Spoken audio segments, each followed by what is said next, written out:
Nasa kustodiya na ng Department of Social Welfare and Development ang dalawang grade 9 student na nambugbog sa kapwa nila estudyante sa Isabela City sa Basilan. Yan ang unang balita ni Marisol Abduraman. Sa video na ito na viral sa iba't ibang social media pages,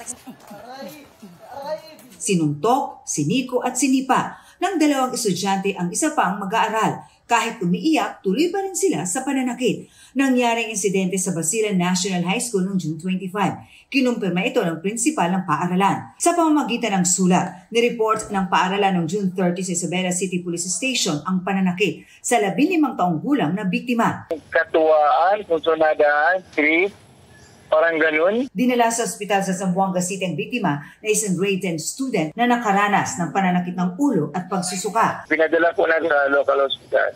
Then after, transfer namin sa Zamboanga City para mabigyan ng magandang gamot at medical attention. Parehong nasa grade 9 naman ang mga suspect, ang dalawang CICF o Children in Conflict with Law. Pinipilit siyang manigarilyo or something, basta may pinapagawa sa kanya na hindi, ayaw niya gawin. Nasa kustodiya na ng CSWD ng Isabela City ang dalawa. Pinail sa kanila is bullying, yung under sa ating anti-bullying act.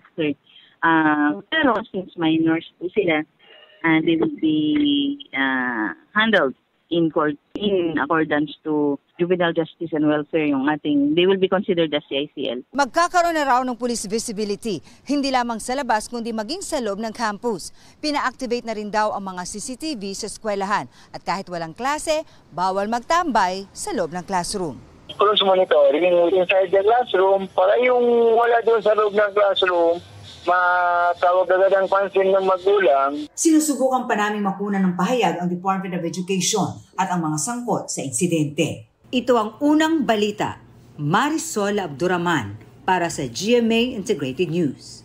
Kapuso, huwag magpapahuli sa latest news and updates. Mag-iuna ka sa balita at mag-subscribe sa YouTube channel ng GMA Integrated News.